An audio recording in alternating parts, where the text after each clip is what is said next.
Hello friends, इस lecture में हम MVC के बारे में डिस्कस करेंगे।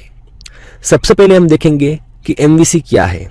उसके बाद हम देखेंगे क्यों हमें MVC का यूज़ करना चाहिए।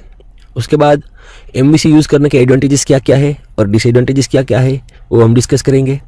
उसके बाद डेटाबेस एप्लीकेशन के अंदर MVC कैसे यूज़ किया जा सकता है उसके बारे में डिस्कस करेंगे।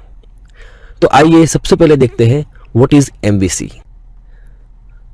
MVC stands for model, view and controller.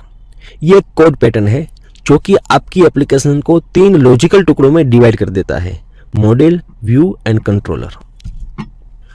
जैसा कि आप फिगर में देख सकते हैं, मॉडल जो है वो डेटाबेस के साथ कम्युनिकेशन करता है, कंट्रोलर है वो बिजनेस लॉजिक को हैंडल करता है और यूज़र की एक्शन को मॉनिटर करता है। व्यू का काम है डेटा को डिस्प्ले करना और यूज़र की एक्शन को कैप्चर करना। अगर हम रियल टाइम एग्जांपल देखें तो मान लो किसी भी साइट पर यूज़र को नंबर ऑफ कंट्रीज की लिस्ट डिस्प्ले हो रही है। उस लिस्ट में से यूज़र को किसी एक कंट्री के स्टेट्स देखने हैं, तो वो सर्वर को रिक्वेस्ट भेजता है।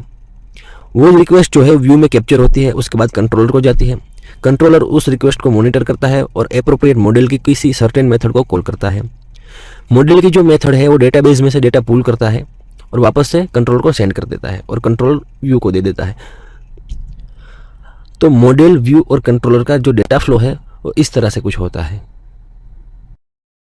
तो अब देखते हैं कि क्यों हमें MVC यूज़ करना चाहिए। अगर मान लो आप अपनी एप्लीकेशन के अंदर MVC पैटर्न फॉलो नहीं कर रहे हो तो आपके एप्लीकेशन में डेटाबेस क्वेरीज, बिजनेस लॉजिक और HTML कोड सारा एक दूसरे के साथ मैशअप हो जाता है। इससे आप अपने एप्लीकेशन के अंदर इजीली एरर्स और इश्यू फाइंड आउट नहीं कर सकते हो और इससे आपके कोड की ड्यूरेबिलिटी और क्वालिटी रिड्यूस हो जाती है। अगर मान लो आप MVC पैटर्न यूज़ करते हो तो MVC हमें ये सारी फैसिलिटी प्रोवाइड करता है। इससे हम अपनी एप्लीकेशन के अंदर एरर्स और इश्यूज इजीली फाइंड आउट कर सकते हैं। यह हमें अपने UI कंपोनेंट को रीयूज़ करने की फैसिलिटी प्रोवाइड करता है, जो कि हम आने वाले लेक्चर्स के अंदर प्रैक्टिकली देखेंगे। अगर हम रियल टाइम एग्जाम्पल देखना चाहे तो रेस्टोरेंट का एग्जाम्पल ले सकते हैं, जहाँ 3 अलग अलग डिपार्टमेंट होते हैं, कुकिंग डिपार्टमेंट, डाइनिंग डिपार्टमेंट और काउंटर। कुकिंग डिपार्टमेंट के अंदर खाना बनाया जाता है, डाइनिंग डिपार्टमेंट के अंदर कस्टमर बैठ के खाना खा सकते हैं और काउंटर डिपार्टमेंट के अंदर पेमेंट प्रोसीजर होती है। जिससे फ़ायदा ये होता है कि पूरे रेस्टोरेंट को इजीली मैनेज किया जा सकता है। तो आइए अब हम देखते हैं कि एडवांटेजेस ऑफ MVC क्या है।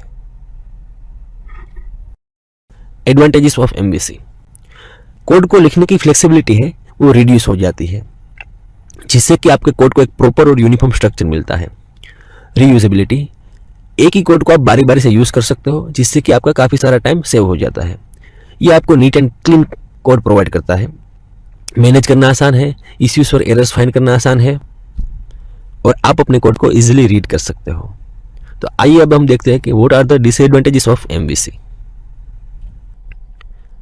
MVC का मेन डिसएडवांटेज ये है कि वो स्मॉल एप्लीकेशन के लिए सूटेबल नहीं है और इसको इम्प्लीमेंट करना थोड़ा कॉम्प्लेक्स हो जाता है। डेटाबेस एप्लीकेशन यूजिंग MVC, हम अपने आने वाले लेक्चर्स के अंदर देखेंगे कि MVC में कैसे fully dynamic database application develop किया जा सकता है। हम कोडिग्नेटर PHP फ्रेमवर्क का यूज़ करेंगे जो कि MVC पैटर्न को फॉलो करता है। तो इस लेक्चर में हमने देखा कि MVC क्या है, क्यों हमें MVC यूज़ करना चाहिए, MVC यूज़ करने के डिसएडवांटेजेस क्या है, एडवांटेजेस क्या क्या है। तो अब हम देखेंगे कि हम आने वाले नेक्स्ट लेक्चर में हम क्या क्या कवर करेंगे। नेक्स्ट लेक्चर में हम देखेंगे कि फ्रेमवर्क क्या है, क्यों हमें फ्रेमवर्क यूज़ करना चाहिए, फ्रेमवर्क यूज़ करने के एडवांटेजेस क्या क्या है और डिसएडवांटेजेस क्या क्या है, उसके बारे में डिस्कस करेंगे।